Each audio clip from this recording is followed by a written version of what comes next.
जय श्री कृष्णा। आप सभी का दिन शुभ और मंगलमय हो। आज आप सुनेंगे कार्तिक मास महात्म्य में आगे का अध्याय। और आज के अध्याय का शुभारंभ करने से पहले आप सुनेंगे बूढ़ी माई, भगवान श्री कृष्ण और खिचड़ी के कटोरे की कहानी। वीडियो के लास्ट में हर बार की तरह आज भी आप तुलसी माता की आरती और चालीसा पाठ सुनेंगे। किसी गांव में एक बूढ़ी माई रहा करती थी। वह हमेशा कार्तिक के महीने में व्रत किया करती। जब उनका व्रत खोलने का समय होता तो उस समय भगवान कृष्ण आते और एक कटोरा खिचड़ी का रखकर चले जाया करते। उस बूढ़ी माई के पास वाले घर में एक दूसरी औरत रहा करती थी, जो हमेशा ये देखती थी। उसको बूढ़ी माई से बहुत जलन होती कि इसका तो कोई भी नहीं है, फिर भी इसे खाने के लिए खिचड़ी मिल ही जाती है। एक दिन कार्तिक के महीने में स्नान करने के बाद वह बूढ़ी माई गंगा जी में गई और उसके जाने के बाद भगवान श्री कृष्ण ने उनके लिए खिचड़ी का कटोरा उनके घर पर रख दिया। पड़ोसन ने देखा कि खिचड़ी का कटोरा रखा हुआ है और बूढ़ी माई घर पर नहीं है, तो उसने खिचड़ी का वह कटोरा उठाकर घर के पिछवाड़े फेंक दिया। जब बूढ़ी माई कार्तिक स्नान करने के बाद घर वापस लौट कर आई तो उन्हें वह खिचड़ी का कटोरा नहीं मिला, तो वह फिर तो उस दिन भूखी ही रही। वह बूढ़ी माई बार बार एक ही बात दोहराती रही कि कहाँ गई मेरी खिचड़ी और कहाँ गया मेरा खिचड़ी का कटोरा। बूढ़ी माई तो हर दिन उस खिचड़ी के कटोरे से पहले भगवान कृष्ण को भोग लगाती, फिर खुद खाती। उस दिन ना तो बूढ़ी माई ने खिचड़ी खाई, ना ही उन्होंने भोग लगाया। उधर बूढ़ी माई की पड़ोसन ने जहाँ खिचड़ी का कटोरा फेंका था वहां पर एक पौधा उगाया और उसमें बहुत सुंदर 2 फूल खिल गए। एक बार उस राज्य का राजा उस ओर से निकला तो उसने उन दोनों फूलों को देखा, तो उसने वह दोनों फूल तोड़ लिए और अपने महल में ले आया। महल में लौटकर उसने वह फूल अपनी रानी को दे दिए। रानी ने जब उन फूलों को सूंघा तो वह गर्भवती हो गई। कुछ समय के बाद रानी ने 2 सुंदर पुत्रों को जन्म दिया। राजा के दोनों पुत्र वे राजकुमार जब बड़े हुए तो वह किसी से बोलते नहीं थे, लेकिन जब वह दोनों शिकार पर जाते तो रास्ते में वही बूढ़ी माई उनको मिलती, जो अब तक यही कहती थी कि कहाँ गई मेरी खिचड़ी और कहाँ गया मेरा खिचड़ी का कटोरा। उस बूढ़ी माई की बात सुनकर दोनों बालक कहते, हम हैं तुम्हारी खिचड़ी और हम ही हैं तुम्हारा कटोरा। ऐसा हर बार होता। जब भी वे दोनों बालक शिकार पर जाते, जब भी बूढ़ी माई मिलती तो दोनों एक दूसरे के साथ मिलकर यही कहते, बूढ़ी माई भी यही कहती। एक बार राजा के कानों में यह बात पड़ गई। राजा को सुनकर बड़ा आश्चर्य हुआ कि दोनों लड़के तो यहाँ महल में किसी से बात नहीं करते, कभी बोलते नहीं, फिर ये बूढ़ी माई से कैसे बात कर लेते हैं। राजा ने सोचा सारी हकीकत को जानना चाहिए। राजा ने बूढ़ी माई को अपने महल में बुलवा लिया और कहा, बूढ़ी माई, हम में से तो ये दोनों किसी से भी नहीं बोलते, लेकिन हमने सुना है कि तुमसे ये दोनों बातें करते हैं। बूढ़ी माई कहने लगी कि महाराज, मुझे नहीं पता कि ये दोनों मुझसे क्यों बोलते हैं। मैं तो बस कार्तिक का व्रत किया करती थी और मेरे कृष्ण जी मुझे खिचड़ी का कटोरा भरकर दे जाते थे। एक दिन जब मैं गंगा स्नान करके वापस आई तो मुझे वह खिचड़ी का कटोरा नहीं मिला। बस मैं तब से यही कहने लगी कि कहाँ गई मेरी खिचड़ी और कहाँ गया मेरा खिचड़ी का कटोरा। तब उन दोनों बच्चों ने एक दिन सुना तो कहने लगे कि तुम्हारी पड़ोसन ने वह खिचड़ी फेंक दी थी, उसके 2 फूल बन गए थे। वह फूल राजा तोड़ कर ले गए, अपनी रानी को उन्होंने दे दिए। जब रानी ने उन फूलों को सूंघा तो हम 2 लड़कों का जन्म हुआ। हमें तो भगवान श्री कृष्ण ने आपके लिए ही भेजा है। सारी बात सुनकर राजा ने बूढ़ी माई को भी महल में ही रहने को कहा। हे कार्तिक महाराज, जैसे आपने बूढ़ी माई की बात सुनी वैसे ही कार्तिक का व्रत, स्नान और दीपदान करने वाले सभी भक्तों की सुनना। जो कार्तिक स्नान या दीपदान ना कर पाए उन सभी भक्तों की भी आप लाज रखना, उन सभी के दुख दूर करना। प्रेम से बोलिए कार्तिक महाराज की जय, भगवान कृष्ण की जय। अब सुनिए कार्तिक मास महात्म्य में आगे का अध्याय। शौनक आदि ऋषियों से श्री सूत जी महाराज ने आगे कहा, ब्रह्मा जी से अब तक के 5 अध्यायों में विभक्त कथा सुनकर देवर्षि नारद जी गदगद हो गए। वे ब्रह्मा जी को प्रणाम करके विनम्र भाव से बोले, नारायण नारायण। हे पितामह, अब कृपा करके कार्तिक मास के महात्म्य का विस्तार पूर्वक वर्णन कीजिए। नारद जी के मुख से यह सुनकर श्री ब्रह्मा जी बोले, हे पुत्र, तुम तो बहुत ही उदार और सभी प्राणियों का भला चाहने वाले हो, इसलिए मृत्युलोक के निवासियों के भले के निमित्त ऐसे ऐसे प्रश्न पूछ रहे हो। सुनो, आज मैं तुम्हें ऐसी कथा कहता हूँ जिसके पढ़ने और सुनने मात्र से ही समस्त पापों का नाश हो जाता है। अपनी बात को आगे बढ़ाते हुए श्री ब्रह्मा जी ने कहा, सुनो नारद, साधु संतों का सत्संग अति पावन और दुर्लभ होता है। यह सांसारिक भय को दूर कर देता है और ज्ञानी ध्यानियों को मोक्ष प्रदान करता है। जिसकी जैसी कामना होती उसकी वह कामना भी पूरी हो जाती है। जिस तरह से गंगा जी पापों को धो देती हैं और सूर्य पापों को भस्म कर देता है, ठीक उसी प्रकार संत समागम पाप, ताप और दीनता तीनों को ही नष्ट कर देता है। आधे क्षण का साधु समागम भी मोक्ष प्रदान करने वाला होता है। इतनी बात सुनकर तमाम ऋषि और मुनि ने कहा कि हे सूत जी, अब आप कृपा करके कार्तिक मास महात्म्य का इतिहास और प्रसंग सुनाने की भी कृपा कीजिए। तब श्री सूत जी बोले, हे ऋषियों, एक समय चंद्र बदनी और कमल के समान कमल नयनी श्री सत्यभामा ने मन ही मन में विचार किया कि मैं धन्य हूँ जिसके पतिदेव स्वयं त्रिलोकीनाथ भगवान मधुसूदन हैं और वे 16,108 रानियों में सबसे बढ़कर मुझे ही प्रेम करते हैं। जिस कल्प वृक्ष की पृथ्वी पर बसने वाले प्राणी बात तक नहीं जानते, वह कल्प वृक्ष स्वयं मेरे आंगन में लगा हुआ है। ऐसा विचार कर सत्यभामा ने एक दिन श्री कृष्ण भगवान से कहा, हे प्रभु, मैं आपसे एक बात पूछती हूँ। आशा है कि आप मेरे हित के लिए मेरी इन बातों का उत्तर देने की कृपा करेंगे। सत्यभामा की ये बातें सुनकर भगवान श्री कृष्ण सत्यभामा का हाथ पकड़कर कल्प वृक्ष के नीचे ले गए। भगवान ने कहा, हे सत्यभामा, मैं अपनी सब रानियों में तुम्हें ही सबसे प्रिय मानता हूँ। मैंने तुम्हारे स्नेह के वश में सुरराज इंद्र से विरोध करके यह कल्प वृक्ष स्वर्ग से लाकर तुम्हारे आंगन में लगा दिया। मैं तुम्हारे लिए ना देने वाली अदेय वस्तु भी दे सकता हूँ और ना कहने वाली बात भी कह सकता हूँ।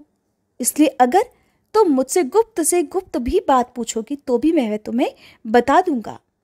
भगवान श्री कृष्ण की बात सुनकर सत्यभामा गदगद होकर बोली, हे स्वामी, अगर आप मुझसे इतने प्रसन्न हैं तो मुझे यह भी बताने की कृपा कीजिए कि मैंने पूर्व जन्म में ऐसा क्या शुभ कार्य किया था जिससे मुझे आपकी अर्धांगिनी बनने का सौभाग्य प्राप्त हुआ और आपके साथ गरुड़ पर बैठकर ब्रह्मलोक और इंद्रलोक में आने जाने का सुअवसर भी मुझे मिल गया। हे नाथ, पूर्व जन्म में मैं कौन थी और किसकी कन्या थी, सो आप मुझे विस्तार पूर्वक सुनाने की कृपा कीजिए। सत्यभामा की ये बात सुनकर भगवान श्री कृष्ण मुस्कुराकर बोले, हे सत्यभामे, मैं तुम्हें समस्त वृतांत विस्तार पूर्वक सुनाता हूं, तुम एकाग्र चित्त होकर सुनो। सतयुग के अंत में मायापुर नगर के अत्रि कुल में देव शर्मा नामक 4 वेदों, 6 शास्त्रों और 18 पुराणों का ज्ञाता एक ब्राह्मण रहा करता था। वह भगवान सूर्य नारायण का अनन्य भक्त था और रात दिन अतिथियों की सेवा में लगा रहता था। उसकी कोई संतान नहीं थी। फिर बड़ी आयु में उसे एक कन्या हुई जिसका नाम गुणवती रखा गया। देव शर्मा ने अपने एक शिष्य जिसका नाम चंद्र प्रकाश था, उसके साथ अपनी कन्या गुणवती का विवाह कर दिया। चंद्र प्रकाश अपने ससुर की पिता के समान सेवा किया करता था। एक दिन देव शर्मा अपने दामाद को साथ लेकर लकड़ियां काटने वन को गया। वन में उन्होंने इधर उधर फिरते हुए एक महाभयानक राक्षस को देखा।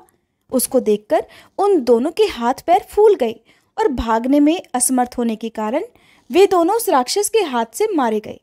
परंतु उस क्षेत्र और अपनी भक्ति के प्रभाव के कारण वे मेरे बैकुंठ धाम को चले आए। जैसे मेघ द्वारा वर्षा हुआ जल सभी नदियों द्वारा समुद्र में प्रवेश कर जाता है, ठीक उसी तरह श्री गणेश, शिवजी, सूर्यदेव और श्री हरि, इनमें से किसी भी देवता की भक्ति और उपासना करे वह हमें ही प्राप्त होता है। इसी से वह सूर्य भक्त हमारे दूतों के द्वारा पुष्पक विमान में बैठाकर हमारे लोक में पहुंचा दिए गए। इधर उन दोनों के मरने की खबर सुनकर गुणवती ने बहुत विलाप किया। रो रो कर कहने लगी, हे पिता और हे पतिदेव, अब मैं कैसे जीवित रह सकूंगी? हाय हाय, तो मुझे किसके भरोसे छोड़कर कहाँ चले गए? अब मेरे खाने पीने का प्रबंध कहाँ से हो सकेगा? हे तात, मेरा कौन ठिकाना है? इस प्रकार गुणवती विलाप करती हुई पृथ्वी पर गिरकर मूर्छित हो गई और जब उसे होश आया तो घर का सब सामान बेचकर उसने अपने पति और पिता की अंत्येष्टि क्रिया की। फिर संसार से वैराग्य लेकर भक्ति में लीन रहने लगी। इस प्रकार करते करते कार्तिक मास आ गया। तब वह विधि विधान से कार्तिक मास का स्नान करने लगी और साथ ही साथ एकादशी का व्रत भी करने लगी। ये दोनों ही व्रत भगवान को अति प्रिय हैं और मुक्ति और ऐश्वर्य प्रदान करने वाले हैं। हे प्रिय, कार्तिक मास में तुला के सूर्य में जो प्रातःकाल स्नान, जागरण और दीपदान करते हैं, उनके जन्म जन्मांतर के पाप नष्ट हो जाते हैं। जो मंदिर में प्रातःकाल झाड़ू लगाते हैं, भगवान का पूजन करते हैं, वे जीवन मुक्त हो जाते हैं, अर्थात बार बार जीवन मरण के बंधन में नहीं बंधते। जो कार्तिक मास में तुलसी जी का पौधा लगाकर उसकी पूजा अर्चना करते हैं, दीपदान करते हैं, वे फिर इस संसार में दोबारा जन्म नहीं लेते। एक दिन गुणवती ज्वर से पीड़ित हो गई और असहनीय पीड़ा में भी दुर्बल शरीर होते हुए वह गंगा स्नान को कष्ट सहते हुए गई। स्नान करने को गंगा जी में प्रवेश करते ही मारे शीत के उसका सारा शरीर थर थर कांपने लगा और वह शिथिल होकर वहीं गिर पड़ी। उसी समय भगवान विष्णु के दूत सुंदर विमान लेकर आए और उसे विमान में बिठाकर विष्णु लोक को ले गए। यह सब कार्तिक के स्नान और व्रत का ही प्रभाव था। त्रेता युग के पश्चात द्वापर युग आया तो पृथ्वी पर कंस जैसे दैत्यों ने महा उत्पात किया। उस समय श्री ब्रह्मा आदि समस्त देवताओं द्वारा प्रार्थना किए जाने पर पृथ्वी का भार उतारने को मैंने कृष्ण अवतार धारण किया। उस समय जितने भी हमारे विष्णुगण थे, वे मेरे साथ में यादवों के रूप में ग्वाल बाल होकर पृथ्वी पर अवतरे। देव शर्मा जो तुम्हारे पिता थे, वह भी पृथ्वी पर अवतरित हुए। और हे सत्यभामे, उस जन्म में देव शर्मा का नाम शत्राजीत हुआ और चंद्र प्रकाश पृथ्वी पर जन्म धारण करके इस जन्म में अक्रूर जी हुए। तुम उस जन्म में गुणवती थी, अब तुम ही इस पृथ्वी पर जन्म धारण कर सत्यभामा हुई। और कार्तिक मास में किए गए व्रत, स्नान, दान से ही तुम हमारी प्रिया हुई हो। तुमने आज जन्म तुलसी जी के वृक्ष को सींचकर उसका पालन किया, इसी से तुम्हारे आंगन में आज कल्प वृक्ष है। और कार्तिक मास में तुमने जो दीप दान किया था, इसी से तुम्हारे घर में लक्ष्मी जी का प्रकाश है। कार्तिक मास में व्रत आदि करके जो तुमने काया कष्ट सहन किया था, उसी से तुम मेरी अर्धांगिनी हुई। जो कोई कार्तिक मास में व्रत आदि करता है, वह मुझे तुम्हारे ही समान प्रिय हो जाता है। हे प्रिय, अन्य दूसरे जप, तप, यज्ञ, दान आदि कार्तिक मास के 16वें भाग के बराबर भी नहीं होते। सत्यभामा जी को उनके जन्म का पूर्व वृतांत सुनाकर भगवान श्री कृष्ण मौन हो गए। इसके आगे का वृतांत आप अगले अध्याय में सुनिएगा। अब सुनिए श्री तुलसी चालीसा पाठ और आरती। जय जय तुलसी भगवती सत्यवती सुखदानी, नमो नमो हरि प्रेसी श्री वृंदा गुणखानी। श्री हरि शीश विरजनी, देहु अमर वर अम्ब, जनहित हे वृंदावनी, अब न करहु विलंब। धन्य धन्य श्री तुलसी माता, महिमा अगम सदा श्रुति गाता। हरि के प्राणहु से तुम प्यारी, हरहि हेतु कीन्हो तप भारी। जब प्रसन्न है दर्शन दीन हो, तब कर जोरी विनय उस कीन्हो। हे भगवंत कंत मम होहु, दीन जानि जानि छाड़हु छोहु। सुनी लक्ष्मी तुलसी की बानी, दीन हो श्राप कध पर आनी। उस अयोग्य वर मांगन हारी, हो बिटप तुम जड़ तनुधारी। सुनी तुलसी ही श्रव्यो तेहि ठामा, करहु वास तुहु नीचन धामा। दियो वचन हरि तब तत्काला, सुनहु सुमुखी जानी होहु बिहाला। समय पाई ब्योहरो पाति तोरा, पूजहि आस वचन सत मोरा। तब गोकुल मह गोप सुदामा, तासु भई तुलसी तू बामा। कृष्ण रास लीला के माही, राधे शक्यो प्रेम लखि नाही। दियो श्राप तुलसी तत्काला, नर लोक ही तुम जन्महु बाला। यो गोप वह दानव राजा, शंख चूर्ण नामक शिर ताजा। तुलसी भई तासु की नारी, परम सती गुण रूप अगारी। अस द्वै कल्प बीति जब गयहु, कल्प तृतीय जन्म तब भयहु।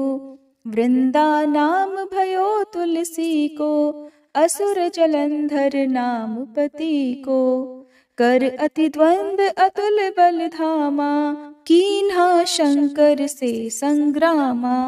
जब निज सैन्य सहित शिव हारे, मरहि न तब हर हर ही पुकारे। पतिव्रता वृंदाती नारी, को न सके पति ही संहारी। तब जलंधर ही भेष बनाई, वृंदा ढिग हरि पहुँचो जाई। शिव हित लहि करि कपट प्रसंगा, कियो सतीत्व धर्म तो ही भंगा। भयो जलंधर कर संहारा, सुनी उर शोक उपारा। तिह क्षण दियो कपट हरि टारी, लखि वृंदा दुख गिरा उचारी। जलंधर जस हत्यो भीता, सोई रावण तस हरहि सीता। अस प्रस्तर सम हृदय तुम्हारा, धर्म खंडी मम पति संहारा। यही कारण लहि श्राप हमारा, होवे तनु पाषाण तुम्हारा। सुनि हरि तुरत ही वचन उचारे, दियो श्राप बिना विचारे। लख्यो ना निज कर दूत पति को, छलन चाहियो जब पार्वती को। जड़ मति तुह अस हो जड़ रूपा, जग में तुलसी बिटप अनूपा। धग्व रूप हम शाली ग्रामा, नदी गंडकी बीच ललामा। जो तुलसी दल हम ही चढ़ई है, सब सुख भोग परम पद पई है। बिनु तुलसी हरि जलत शरीरा, अतिशय उठत शीश उर पीरा। जो तुलसी दल हरि शिर धारत, सो सहस्त्र घट अमृत डारत। तुलसी हरि मन रंजनिहारी, रोग दोष दुख भंजनिहारी। प्रेम सहित हरि भजन निरंतर, तुलसी राधा में नाही अंतर। व्यंजन हो 56 प्रकारा, बिन तुलसी दल ना हरहि प्यारा। सकल तीर्थ तुलसी तर छाही, लहत मुक्ति जन संशय नाही। कवि सुंदर एक हरि गुण गावत, तुलसी निकट सहस गुण पावत। बसत निकट दुर्वासा धामा, जो प्रयास ते पूर्व ललामा। पाठ करहि जो नित नर नारी, हो ही सुख भाषहि त्रिपुरारी। तुलसी चालीसा पढ़ी तुलसी तरु गृहधारी, दीप दान करी पुत्र फल पावहि बंध्यहु नारी। सकल दुख दरिद्र हरिहार हुए परम प्रसन्न, आशय धन जन लड़ही कर बसहि पूर्णा अत्र। लाही अभिमत फल जगत महिलाहि पूर्ण सब काम, जेहि दल अर्पहि तुलसी तह सहस बसहि हरि राम। तुलसी महिमा नाम लख, तुलसी सूत सुख राम। मानस 40 रच्यो जग मह तुलसीदास। प्रेम से बोलिए तुलसी महारानी की जय। तुलसी महारानी नमो नमो, हरि की पटरानी नमो नमो। तुलसी महारानी नमो नमो, धन्य तुलसी पूरण तप कीनो। शालिग्राम बनी पटरानी नमो नमो। तुलसी महारानी नमो नमो, हर की पटरानी नमो नमो। जाके पत्र मंजरी कोमल, श्रीपति कमल चरण लपटानी नमो नमो। तुलसी महारानी नमो नमो, हरि की पटरानी नमो नमो। कौन महीने बोई रानी तुलसा, कौन महीने हुई हरियाली नमो नमो। तुलसी महारानी नमो नमो, हरि की पटरानी नमो नमो। कौन महीने हुई तेरी पूजा, कौन महीने हुई पटरानी, नमो नमो तुलसी महारानी, नमो नमो। आषाढ़ मास में बोई रानी तुलसा, सावन महीने हुई हरियाली, नमो नमो तुलसी महारानी, नमो नमो हरि की पटरानी, नमो नमो। कार्तिक मास में हुई तेरी पूजा, मंगसिर मास हुई पटरानी, नमो नमो तुलसी महारानी, नमो नमो हर की पटरानी, नमो नमो। धूप दीप नैवेद्य आरती, पुष्पन की वर्षा बरसानी, नमो नमो तुलसी महारानी, नमो नमो हर की पटरानी, नमो नमो। 56 भोग 3600 व्यंजन, बिन तुलसी हरि एक न मानी, नमो नमो तुलसी महारानी, नमो नमो हरि की पटरानी, नमो नमो। जो तुलसी को सवेरे गाए, श्री कृष्ण के दर्शन पाए, नमो नमो तुलसी महारानी, नमो नमो हर की पटरानी, नमो नमो। जो तुलसी को दोपहर गाए, खीर खांड का भोग लगाए, नमो नमो तुलसी महारानी, नमो नमो हर की पटरानी, नमो नमो। जो तुलसी को सांझ को गाए, श्री कृष्ण की आरती उतारे, नमो नमो तुलसी महारानी, नमो नमो हर की पटरानी, नमो नमो। जो तुलसी को रात को गाए, श्री कृष्ण के चरण दबाए, नमो नमो तुलसी महारानी, नमो नमो हर की पटरानी, नमो नमो। सब सखी मैया तेरो यश गावे, भक्ति दान दी जय महारानी, नमो नमो तुलसी महारानी, नमो नमो हर की पटरानी, नमो नमो तुलसी महारानी, नमो नमो हर की पटरानी, नमो नमो।